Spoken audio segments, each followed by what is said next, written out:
Some of us are hungry for wealth and power. Some of us are hungry for truth. Some people want everyone to love them. Others want everyone to fear them. But there's a fundamental challenge with all these appetites. None of them can ever be permanently satisfied. When it comes to wanting things, there's never any such thing as enough. And that can really get on our nerves. You get a new car, but in a couple of years, it's an old car. You get a new computer. It does everything real fast, certainly faster than the one your neighbor's got. But then a year goes by, and now your neighbor gets a computer that's even faster than yours. Where does it all end? There's really only one kind of person who's actually comfortable with the impossibility of satisfying his appetites. This is the person who wants that mysterious commodity called wisdom, whatever that is, and wants it more than all the cars and computers in the world. Wisdom, like the learning capacity of the human brain, is infinite. There will always be more to know, and there will always be plenty of room in your brain for everything you learn. Life is a paradise, really, if you're a person who genuinely wants wisdom. We all want to be successful, and I'm certainly in favor of that, but I've known some people who literally wanted all the money they could get. Not what the money could buy, but the money itself. The nickels, the dimes, the quarters. Wanting all the money in the world is like wanting to know all there is to know in the world. Except the man who wants all the money is miserable. He'll never get it all, and he'll never think he has enough. Even if he had rooms filled with $1,000 bills, he'd still want the next man's nickel. And he'd be in pain about that, filled with envy about it. The man who wants wisdom also wants to look back over his shoulder at the other guy, but he just wants to see what the other guy is reading. And if the other guy is reading a book he hasn't read yet, he's actually happy about it. He looks forward to reading it himself. The acquisition of wisdom is not what all the mathematicians call a zero-sum game. You don't have to give up something in order for me to have it. You can give me your wisdom and now I'll have it, but you still have it too. When one person shares wisdom with another, neither person is diminished. In fact, both are made wiser. Giving and taking is such a basic experience for most of us, but the whole concept of giving and taking doesn't really apply to wisdom. There's no giving and taking, there's only sharing. Wisdom is a unique commodity, if indeed it can even be called a commodity. Unlike the other things people hunger for, wisdom is very hard to visualize. We could imagine rooms full of money, but how can you picture a room full of wisdom? Books aren't wisdom. They're just pieces of paper bound together. Books can help create wisdom in people's mind, but if you look inside their heads, you won't find any wisdom there. So what is it anyway? To most people, wisdom seems like something in a distant country, as if it were on a tropical island somewhere.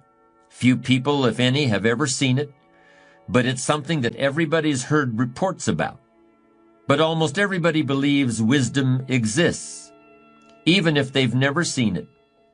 In that sense, wisdom is almost like God, except it isn't a divine quality, it's a human quality, a very rare, very precious human quality. Ask anybody and they will probably tell you that there is such a thing as wisdom. Furthermore, that person will also tell you that he or she hopes someday to become wise. Ask the same person how to become wise, how to get wisdom, and if that person has some wisdom in him, he probably will just smile or nod or tell you to live and look around you and think about what you see and hear. There was once a man who was a great investment banker, one of the foremost in the world in his profession.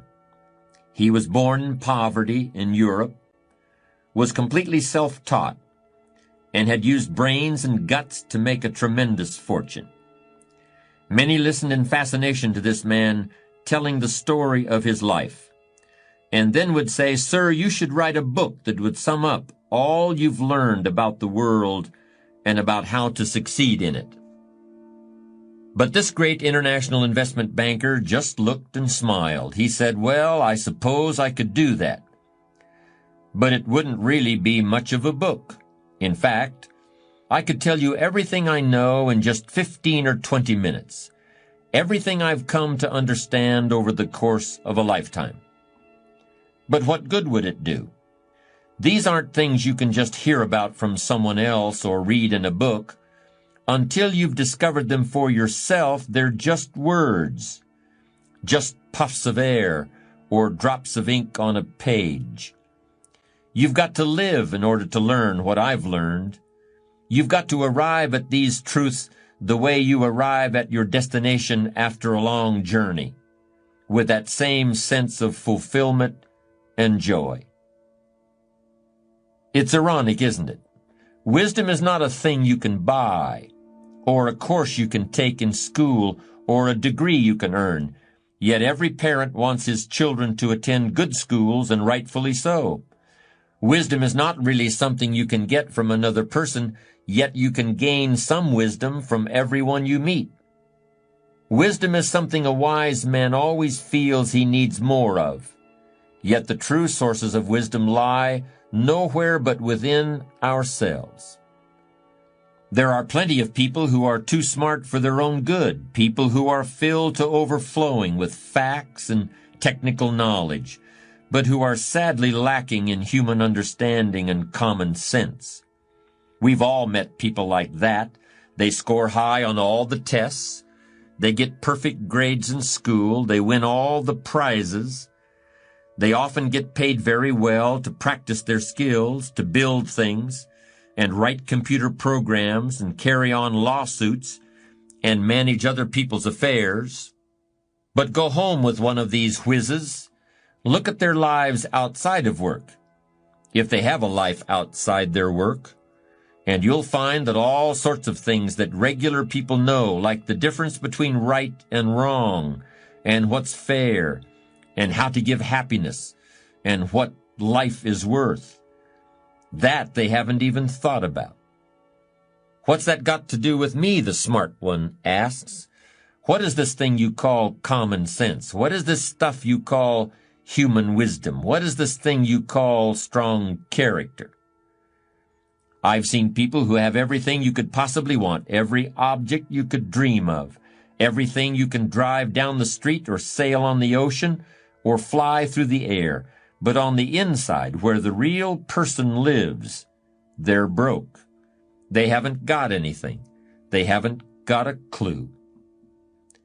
The Bible tells us that King Solomon was the wisest man in the whole world.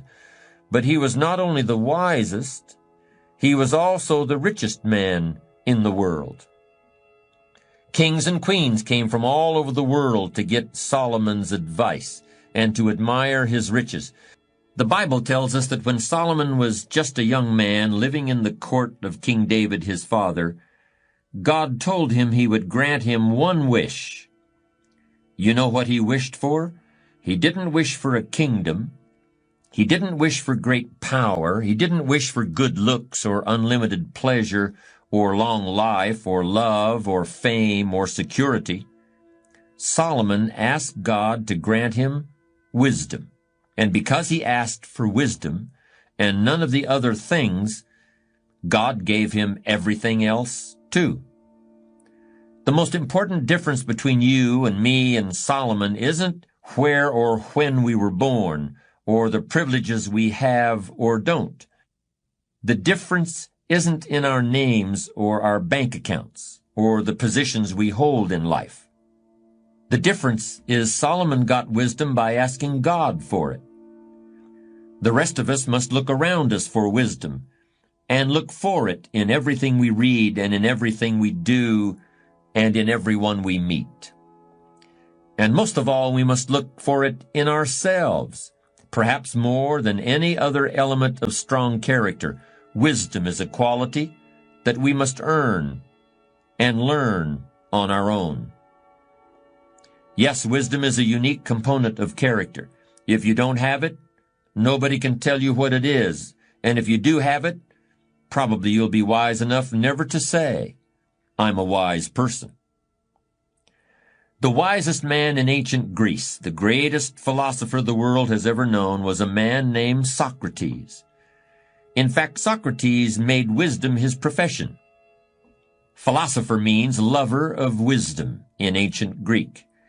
And because he didn't have another job, people were always asking Socrates, "So what do you do for a living?" He was definitely smart enough to figure out that he had to have an answer, so he made up his own job title, philosopher. But when people asked Socrates, "What is wisdom?" he always gave the same answer, "I don't know." In fact, Socrates never claimed to know much of anything, except how to ask questions, and by asking questions, he would prove to other people that they didn't know what they thought they knew or were certain of. Everybody in Greece agreed that Socrates was the wisest man in Greece, but unlike King Solomon, the philosopher Socrates didn't have great wealth. The wisest man in Greece was poor. King Solomon managed to run a huge household with many wives and homes and lots of children, and he accomplished this without any discord or unhappiness.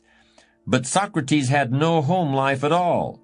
The wisest man in Greece was married to a famous and terrible nag, and they had no children.